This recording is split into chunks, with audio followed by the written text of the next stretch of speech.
আমি একটি সরকারি বিভাগের উপসহকারী কর্মকর্তা হিসেবে কাজ করতাম।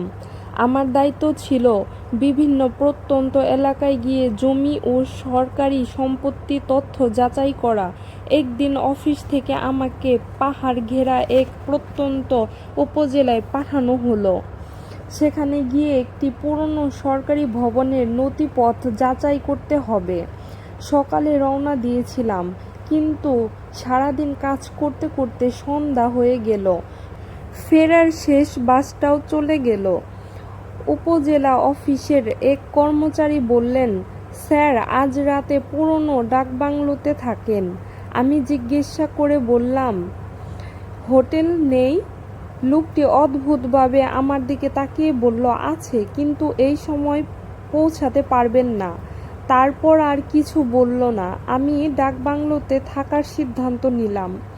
ডাকবাংলোটি ছিল ব্রিটিশ আমলের। বড় বড় বারান্দা, মোটা দেয়াল, আর চারপাশে ছিল বটগাছ, শিরীষ গাছ। জায়গাটি দিনের আলোতেও কেমন যেন নির্জন লাগছিল। আর রাত 8টার দিকে সেখানে পৌঁছালাম আমরা। একজন বৃদ্ধ কেয়ারটেকার ছিল, নাম ছিল রমজান আলী। তিনি আমাকে একটি ঘর খুলে দিলেন। ঘরটি পরিষ্কার পরিচ্ছন্নই ছিল, কিন্তু অদ্ভুত একটা স্যাঁতসেঁতে গন্ধ ছিল। আমি জিজ্ঞাসা করলাম, এখানে আর কেউ থাকে? বৃদ্ধ মাথা নেড়ে বললেন, না স্যার। তবে কিছুক্ষণ চুপ থাকার পর বললেন, রাতে যদি কেউ দরজায় নক করে দরজা খুলবেন না। আমি হেসে বললাম, কেন? তিনি উত্তর না দিয়ে চলে গেলেন। কথাটা শুনে অদ্ভুত লাগলেও গুরুত্ব দিলাম না।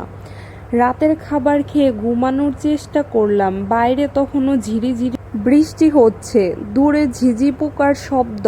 রাত প্রায় 11:30। হঠাৎ ঠক ঠক শব্দ, দরজায় কড়া নাড়ার শব্দ। আমি চমকে উঠলাম।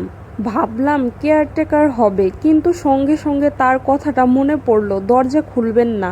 আমি চুপ করে রইলাম। কিছুক্ষণ পর শব্দ বন্ধ হয়ে গেল। ভাবলাম হয়তো ভুল শুনেছি, কিন্তু 5 মিনিট পর আবার সেই একই শব্দ। এবার শব্দটা আরও জোরে। আমি জিজ্ঞাসা করলাম, কে? বাহিরে থেকে উত্তর এলো, দরজাটা খুলুন স্যার। কণ্ঠটা ছিল একজন বৃদ্ধ মানুষের, ঠিক কেয়ারটেকারের মতো। আমি দরজার কাছে গিয়ে বললাম, চাচা কি হয়েছে? কোনো উত্তর নেই। আমি জানালার ফাঁক দিয়ে বাইরে তাকালাম, কিন্তু কাউকে দেখতে পেলাম না। বারান্দা সম্পূর্ণ খালি। আমার বুকের ভেতরটা কেমন যেন ধক করে উঠল। তারপর আবার সেই একই কণ্ঠ, স্যার দরজাটা খুলুন। এবার শব্দটা যেন দরজার একেবারে কাছে। আমি সাহস করে দরজা খুললাম না, বরং কুরআন শরীফ থেকে কিছু আয়াত পড়তে শুরু করলাম। কিছুক্ষণ পর সব শান্ত হয়ে গেল। ভাবলাম ঘটনাটা হয়তো এখানেই শেষ, কিন্তু রাত তখনও অনেক বাকি। রাত প্রায় 2টা। হঠাৎ করিডোরে কারো হাঁটার শব্দ শুনতে পেলাম, যেন ভেজা পায়ে কেউ হাঁটছে। শব্দটা ধীরে ধীরে আমার ঘরের সামনে এসে থামল। অতঃপর দরজার নিচ দিয়ে পানি গড়িয়ে আসতে শুরু করলো। আমি হতভম্ব হয়ে গেলাম। বাহিরে তো শুধু হালকা বৃষ্টি, এত পানি কোথা থেকে আসলো? আমি নিচে তাকিয়ে দেখলাম পানির সঙ্গে কাদা মিশ্রিত আছে, আর কাদার মধ্যে মানুষের পায়ের ছাপ। কিন্তু সেই ছাপগুলো ঘরের দিকে আসছে, ফিরে যাচ্ছে না, যেন কেউ ভেতরে ঢুকেছে। আমার শরীর ঠান্ডা হয়ে গেল। হঠাৎ ঘরের এক কোণে থেকে কাশির শব্দ এলো। আমি টর্চ জ্বালালাম। কেউ নেই, কিন্তু স্পষ্ট শুনলাম একজন বৃদ্ধের কাশি। ঠিক তখনই দেওয়ালের ঝুলানো পুরনো আয়নায় কিছু একটা দেখতে পেলাম। আয়নার ভেতরে একজন মানুষ দাঁড়িয়ে আছে, সাদা ধুতি, পুরনো কোট, মুখটা অস্পষ্ট, কিন্তু সে আমার পেছনে দাঁড়িয়ে। আমি ভয়ে ঘুরে তাকালাম, পেছনে কেউ নেই। আবার আয়নার দিকে তাকালাম, লোকটাও নেই।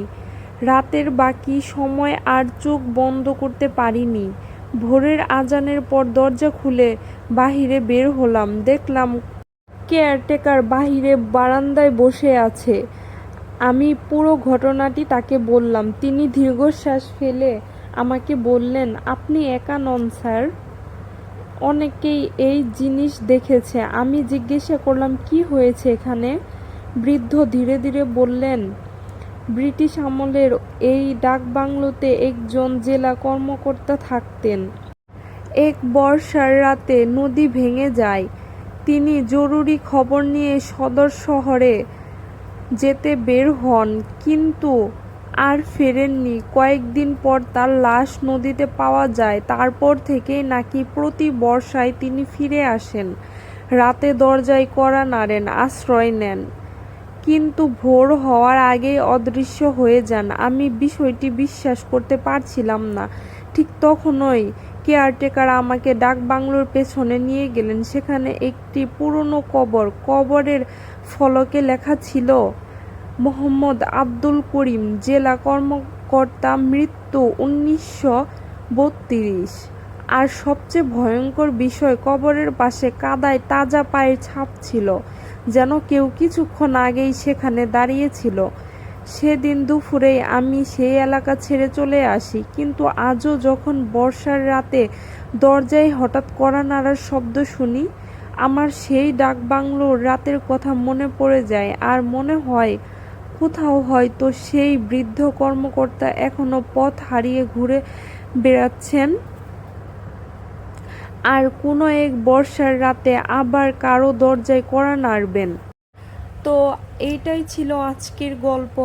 গল্পটি কেমন লাগলো সবাই কমেন্ট করে জানাবেন, আর আমার চ্যানেলটিকে like, comment, share and subscribe করে দেবেন। তো দেখা হবে নেক্সট কোনো ভিডিওটিতে। ততক্ষণ পর্যন্ত ভালো থাকবেন। আল্লাহ হাফেজ।